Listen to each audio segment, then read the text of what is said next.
Hello, my name is John Whaley, and this is Rooftop Perspectives. And our goal each week is quite simple. We want to inspire you to join Jesus in his mission in your everyday life. And we do that through stories and conversations with people who are doing just that each and every day. Before I introduce you to our guest today, I want to encourage you to like and share this episode with your family, friends, and others on the different social media platforms that you use. You can find Rooftop Perspectives on Spotify, the Rooftop TV YouTube channel, which I hope you will subscribe to, and a number of other major platforms. Well, today I'm excited to introduce you to Jonathan Blair, the actor who played George Whitefield in the movie A Great Awakening. This is an amazing film.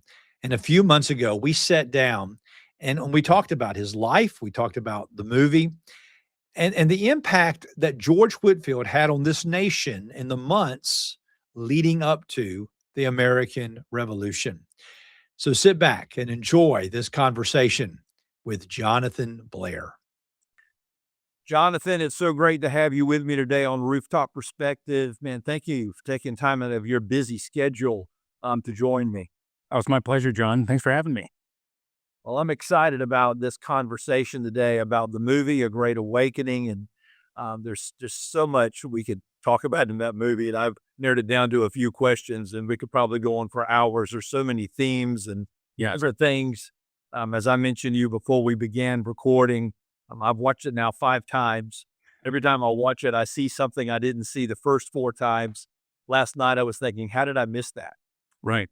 How did I miss that line? How did I miss that theme? Yeah. So before we dive into the movie, let's talk about Jonathan. I'd love to hear your story about your journey to Christ and how God called you and led you into acting, and then how you became part of Sight and Sound.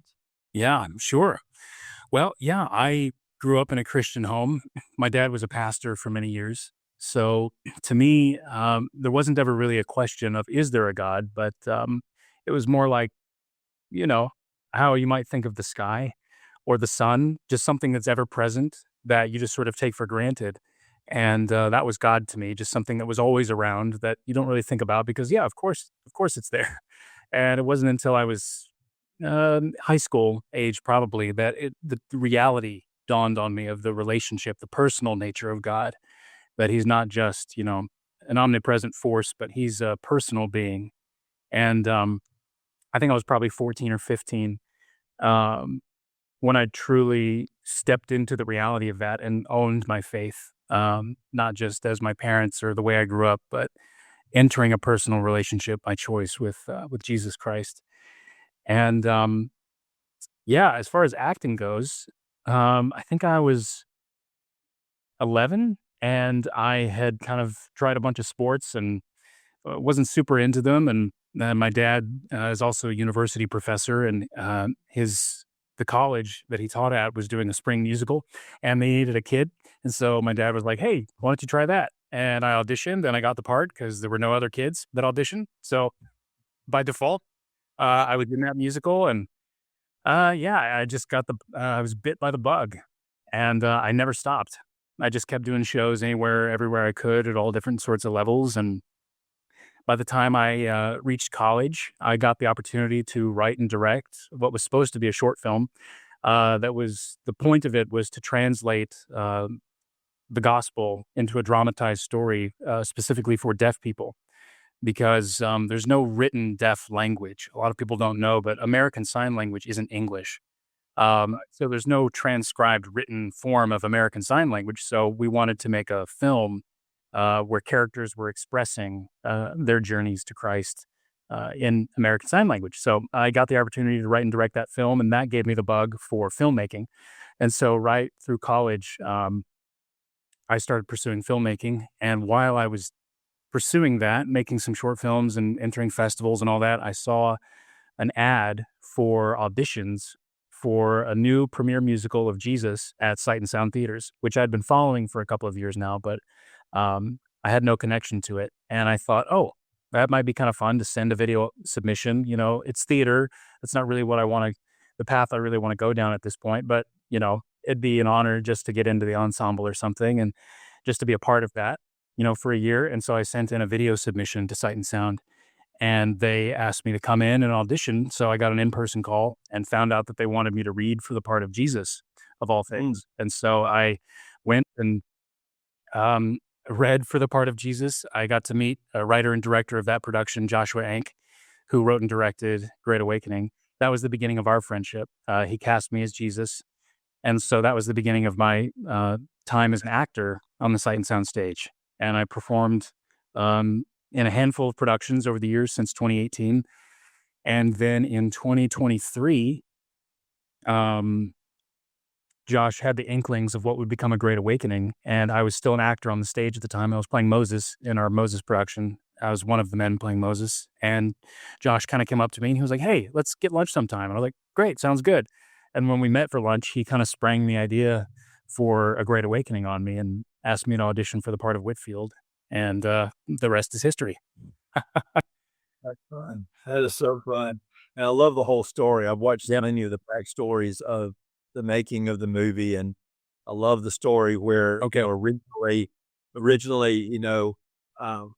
were praying about, thinking they were going to go with George Washington.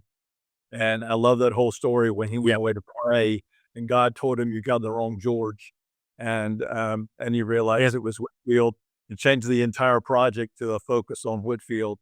But and you do an amazing job as Whitefield. I could really sense as I watched it that there was an anointing on your life.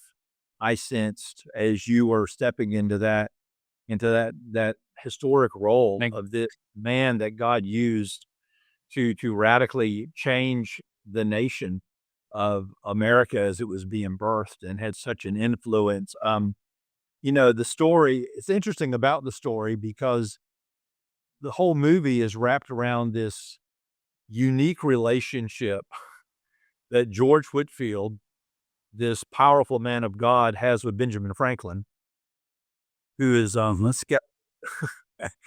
when it comes to faith issues, best. As you studied the history, and I know you had to do your research for the part, what surprised you most about their relationship, but also the impact it had on America? So many things. I think the biggest thing that surprised me was the fact that it even existed. I had heard the name of George Whitefield, but that's about all I knew of him prior to this project. Of course, I knew more about Benjamin Franklin.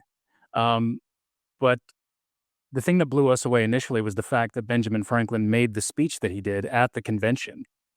And we were struck by that and thought, Benjamin Franklin said that? Well, hang on, hold on there. And once we realized that he was friends with George Whitefield, I mean, the implications there, you could see the impact that friendship had. So going through their letters, their correspondence, it was just amazing to find the depth, the intellectual heights and depths that these men, plumbed together in their relationship. I think that was just what was so surprising, is that the fact that that it exists and that we haven't heard about it.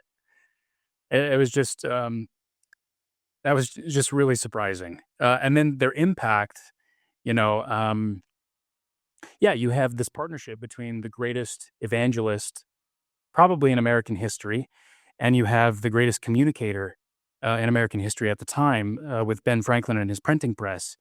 And so you have the two working in tandem there with this amazing supernatural force sweeping the nation. And then you have another man who is the communicator, disseminating that message even wider than George Whitefield's voice could carry alone, which was considerable. So I think it's safe to say, that the nation would have taken a different course had those two men not met and partnered together.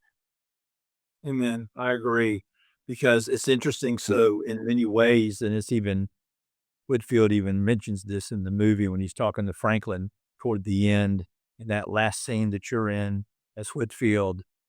And you think about the fact that God used Franklin, of all the people that he could use, Yes. to actually be the one to spread the message of the gospel, while Whitefield was the mouthpiece that was out there on his horse preaching the gospel. If it hadn't been for Franklin telling everybody what Whitefield was going to be next, where he was heading next, and printing the messages, in many ways, it was Franklin that God used to fan the flame of the awakening across the Yeah. colonies, which is very, and again, it shows you the uniqueness of how God writes a story. And you're right. I mean, it's amazing. Until this movie came out, I never had heard anything about the Franklin Whitfield connection in anything I had read. And so, and as I'm talking to people, that seems to be their greatest surprise when they walk away from the movie is I'd never heard that these two even knew each other.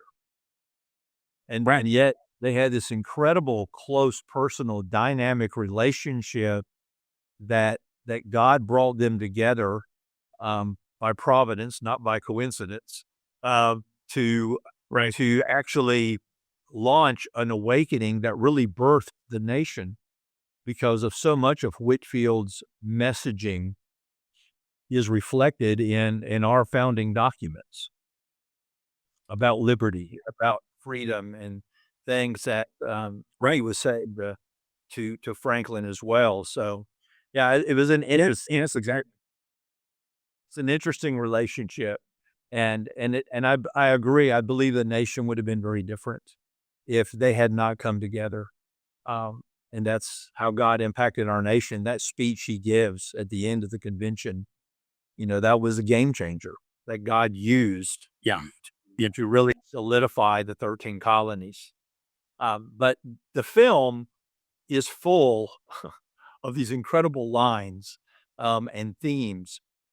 And one of the ones that really impacted me, Jonathan, as I was watching the film was this one line, and it's only said twice. The first time it's Wesley saying it to Whitfield, You're right. "The one whom I serve sees you." And then later on, that line's echoed by Whitfield as he encounters Joseph, the African American who works in the print shop, and he's heading up the stairs, and Whitfield engages him. First of all, asks him his name, which was totally took Joseph by surprise. But then Right. Whitfield says, "The one whom I serve sees you." The same line that Wesley had said to Whitfield. And so as they were writing the script, and I know that line was put in there very on purpose. What was the message you wanted to convey through that line? Yeah.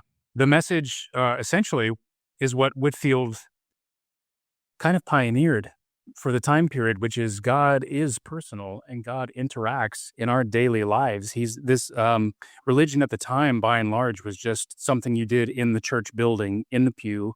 It was a set of rituals that you went through, or it was a sermon that you'd hear some sleepy old person, read. And then you'd go home and go about your life. And there was no real practical application to your life. There was no heart change. And the thing that Whitfield kind of pioneered in this era or brought back, reawakened, was the sense that, no, the sense of passion, the sense of heart in the religion itself. The core of it is the heart of God for his people, no matter who you are. And that was another thing, that's another theme of the revolution to come that was planted in this revelation of the Great Awakening, which is all men created equal. There's no hierarchy in the same sense in God's kingdom. It doesn't come down from the King of England to the clergy to the masses and the common. There's no structure like that. God sees every man equal, and that really impacted Whitfield because Whitfield himself came from nothing. He wasn't any sort of privileged elite, and so to hear that, oh, God sees me, the God of the universe sees me, was a mind blowing concept that had sort of been lost. And Whitfield, because he came from nothing, essentially, felt called to share that with other people who society would have seen as the least of these. And so for us, that represented the slave at the time that was working in Ben Franklin's print shop. Uh, as you said, like that would have been unheard of, really. Like slavery was an institution that was accepted in society at that point. So it wouldn't have been uncommon to completely ignore him.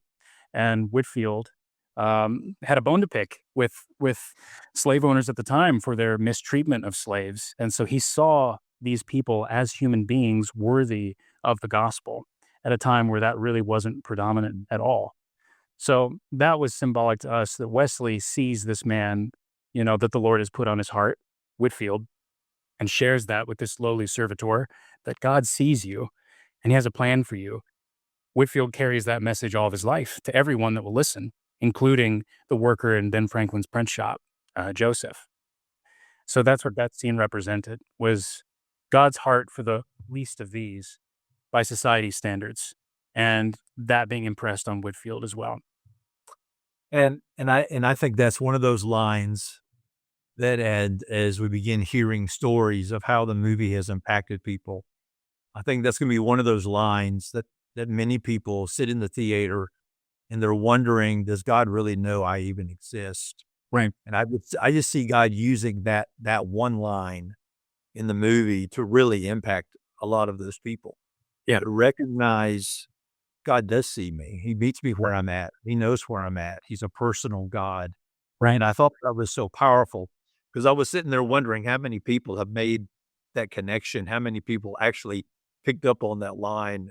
Yeah. Because to me, it was one of the most powerful lines in the movie. Wow. Wow, that's amazing. Yeah. Even last night, what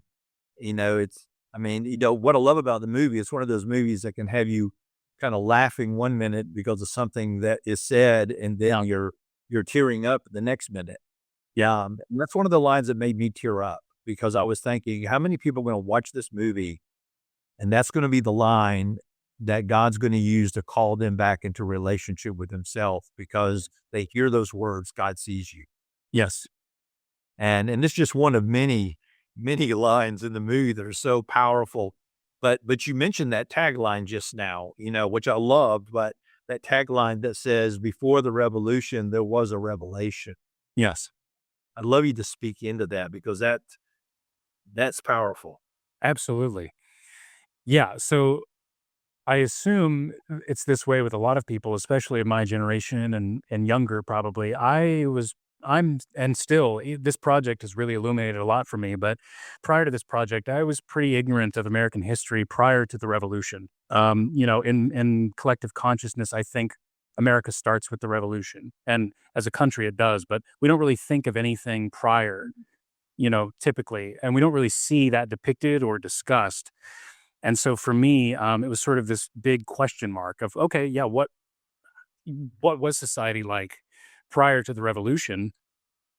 And you have to think, okay, well, all these ideals that were the cries of the revolution, liberty, all men created equal, all these things didn't just come out of nowhere, and they didn't just kind of, they weren't struck by lightning and all of a sudden have these epiphanies. These themes and philosophies were brewing over time, and that really came out of the Great Awakening. That really came out of this unifying presence. George Whitefield was the first man to traverse all 13 colonies and have every colony be able to relate to a common theme embodied in George Whitefield. He was the first person that, no matter who you were or what colony you were from, you knew who George Whitefield was. And so that was a point of connection to somebody from a different colony. 80% of the colonists in this era saw George Whitefield or heard him with their own ears, which is just unbelievable. It's unbelievable. The amount of miles that he rode on that horse up and down the eastern seaboard to proclaim these themes of equality of men, the heart of God for his people, the inherent liberty that Christ affords you. All of these themes were seeds sown broadcast in the Great Awakening that awakened the hearts of these people to unity, to unify as a collective people with a common belief system, and the common theme of liberty not being something bestowed by a king, but as an inherent right given by God. All of these seeds are sown in the Great Awakening that then come to fruition in the Revolution and give us the substrate in which to build the coming country, to establish the principles of the newborn nation on this foundation, which gets overlooked a lot. A lot of people say, accurately or not, to varying levels of accuracy, people will say, oh, the founders were deists, or, oh, they weren't believers, they weren't Christians, separation of church and state. we're not really here to debate the personal beliefs of every single founding father, whatever they truly may have been. The reality is the people, the, the population of the country at the time were believers in Jesus Christ. We're believers in God. And that's not really up for debate. So the people that the nation was founded by and for and of were awakened um, by the message proclaimed by George Whitefield and others. George Whitefield was sort of the mouthpiece, but there were so many others that no film could ever get into in time. Jonathan Edwards, the greatest theologian in American history, the Wesleys themselves, the list goes on, down through time into the Revolution, when actually this is where the spark of this film becoming about George Whitefield emerged. Back when it was going to be a George Washington film, Josh was doing a lot of research into the chaplains that were serving in Washington's army at Valley Forge and various places. And each testimony, no matter whose account he was reading, all these chaplains serving in the war, they all gave their testimony as converting by hearing the words of George Whitefield. And so this name, George Whitefield, kept cropping up. All these chaplains saw and heard George Whitefield, and that was their testimony. And Josh was like, who is this George Whitefield? And so you pull it back and you go, whoa, here's the history behind all that. It gives you chills. It does, because it's that revelation through Whitefield that actually helps birth this nation, and really lays that foundation, that biblical foundation that the Constitution was built on, and so many other of the early documents, and that's so amazing. So as you think about the movie, and I know you've been asked this question several times because I've watched other interviews where you've done interviews as well. I mean, all the powerful scenes that you were in, which scene was the one that really impacted you the most as you portrayed Whitefield? Yeah, I think the most overtly impacting scene for me was when we filmed the coal mining sequence. That in particular, that day was the only day where we really felt any sort of friction on set. And it wasn't anything huge. It was just a lot of little logical hiccups happening as they do on set. It was really a miracle that they didn't happen more. But as it happens on set, time gets away from you. And we were nearing the end of the shoot day, and we were only in that location, the rock quarry that served as the coal mines. We were only there for a day. So if we didn't get everything we needed in that day, that was it. And it was past lunch. It was probably 3:00, and we had even less daylight to work with because the sun was going down behind the hills behind us. And we hadn't even gotten to the sermon yet. And I just thought, man, I really don't know how we're going to do this. And so the clock was ticking, and somehow, we get through all the other setups that we had, and time comes for me to get into the pulpit. And I just was reflecting back on the times when George Whitefield wrote in his diaries, I just don't feel like I have it in me. I feel hoarse, or I feel sick, or, what have you.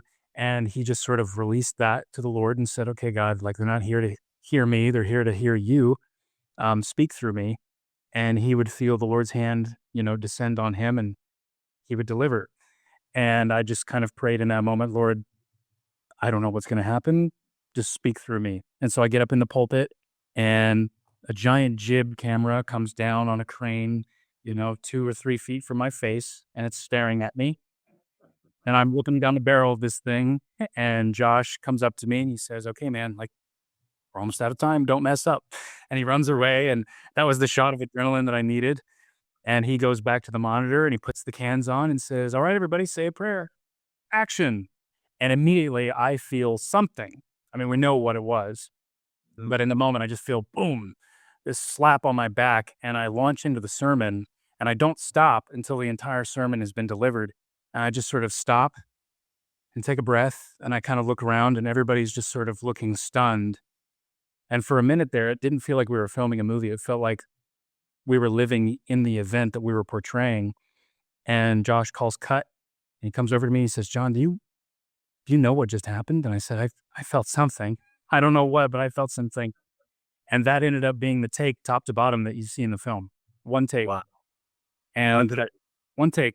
We did it again, but we all felt that it just didn't have the same secret sauce that first take had.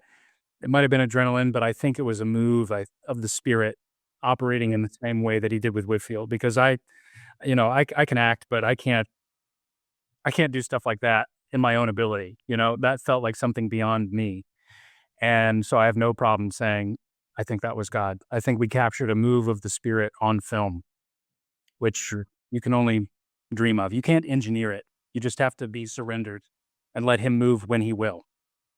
So that was hugely impactful for me personally, because that scene also took place on a Friday at the end of a week of shooting where we filmed pretty much every other sermon back to back to back that week. So that day was the culmination, the final day, the final sermon, and there was a lot riding on it. So with the close of that was sort of the Lord saying, I told you I'd carry you through it. And he did. And like I said earlier, there was a sense as I watched the movie, even again last night, that I sensed God's hand on you, God's anointing on you as you embodied Whitfield.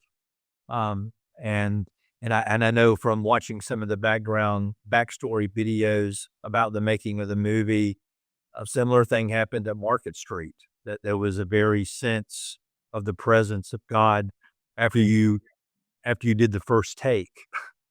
And there was just that moment of silence on set. Yeah. Which was rather unusual for people. Nobody moved apparently, from what I understand. Yeah. It was very surreal, very out of body experience. But it was encouraging. It was just those, as we say, those breadcrumb trails of faith where you don't always know how it's going to work out, but you just take the next piece in front of you. And that's the way it was for every single sermon. Wow. That's amazing. Yeah. Well, one of the things, it is obvious that George Whitefield had made a major impact on Ben Franklin. Yeah. And his life and his, even his faith. And I think the greatest evidence of that, of course, is that speech. When you consider the conversation Whitefield and Franklin has in the convention room by themselves, and and Franklin is adamant that God is not involved in the affairs of man, that he's never been involved in my affairs. Right. And then he does that speech, which is, such a huge part of our history, significant part of our history, where he boldly declares, I'm convinced that God is involved in the affairs of men. And so, and you're watching that going, okay, there has been a change somewhere in Franklin's line of thought.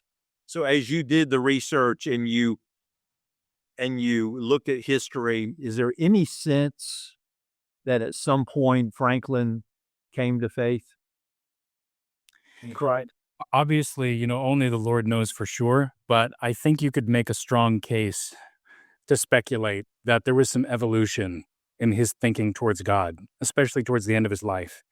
Because deist or not, and he, by the way, he claimed that much earlier in his life, when he touted his deism.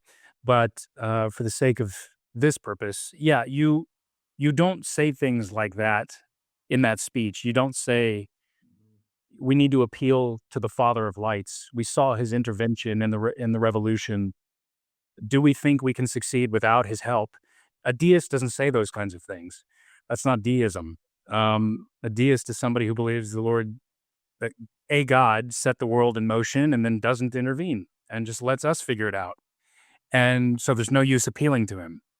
And so when you have Ben Franklin imploring everyone in that room to appeal to God for his intervention, making the declaration, God intervenes in the affairs of man, that's a theistic phrase. So I think, what else could have been going on in his mind and in his heart other than perhaps at the very least steps towards the revelation of Jesus Christ, that God does enter into human affairs. There's also an anecdote, just by the by, we had debated on including this in the film, but decided what you see is more appropriate. But there's an account, and I haven't done the full research, so I don't know how legit it is, but I've heard of this account where on Ben Franklin's deathbed, he requested a portrait to be hung on the opposite wall that he could study. And apparently it was either a painting of the Judgment Day where Christ is sorting out the sheep and the goats, or it was a painting of the crucifixion. Either way, the account goes that he wanted to study this painting of critical moments in Christian theology on his deathbed. So even that, if that is true, then what else can you really take from that? You know? Well, I know the movie implied that definitely, well, it did more than implied, there was a very strong shift in his theology, in his understanding of God when during the thunderstorm, when he goes back to the hill with his grandson Right. and kneels. Yeah, and then he says to his grandson, "I have something to say." Yeah. And then he goes back to the print shop and writes that incredible speech Right. that he was gonna give to the convention, and so there was definitely that wonderful transition, and of course, we look at the release of this film, and it couldn't be more timely. A young Franklin would say coincidence, but we know it was more providential that we're in the 250th anniversary of a nation that desperately needs another spiritual awakening. And now this movie comes out at this very significant time. Um, so why do you feel this is the right time for this story to be told? Everyone is reflecting on what they think this country should be, and everyone is reflecting on how this country was founded and what it was truly founded on. And everyone sort of has their own opinion on that, obviously. But I think we just really wanted to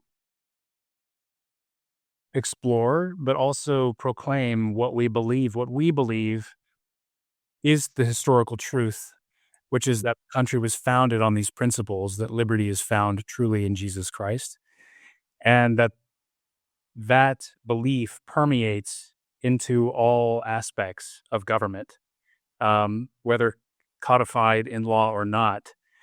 The spirit that was at work in those days is always at work, and that the eternal truths of the gospel haven't changed. And so if God can move like that then, he can move like that now. And so why wouldn't he? Why wouldn't we expect him to move in the ways that he always has in the past? I think the timeliness of this film, I hope people just walk away with that ponderance in their heart, that why couldn't he move, and why couldn't he move in me? What am I willing to stand for? What am I willing to proclaim? As Whitefield said in Philadelphia, are we in truth ashamed of Christ? Well, then what are we doing? Whitefield, the next Whitefield could be out there right now. And it's my prayer that perhaps this film could awaken that spark in them. Amen. Amen. So good. Such an impactful film. And I was watching it last night for the 5th time and said I could sit here and probably watch it 5 more times. I mean, to be honest with you, this is the only film I have watched this many times. Wow. And 2 of those were for screenings for the National Prayer Committee and for the Revival Roundtable at Liberty University, where we did the screenings. But then I ended up going to the theater to take a young Gen Z with me to watch it, and then I ended up going see it again with some friends while I was at a conference in San Diego, and then I said, well, I want to watch it one more time before I talk to Jonathan. Yeah. See it one more time, see it fresh. But Wow. one of the movies that I could see several times because it's so inspiring, and I love that part of American history. And Yeah.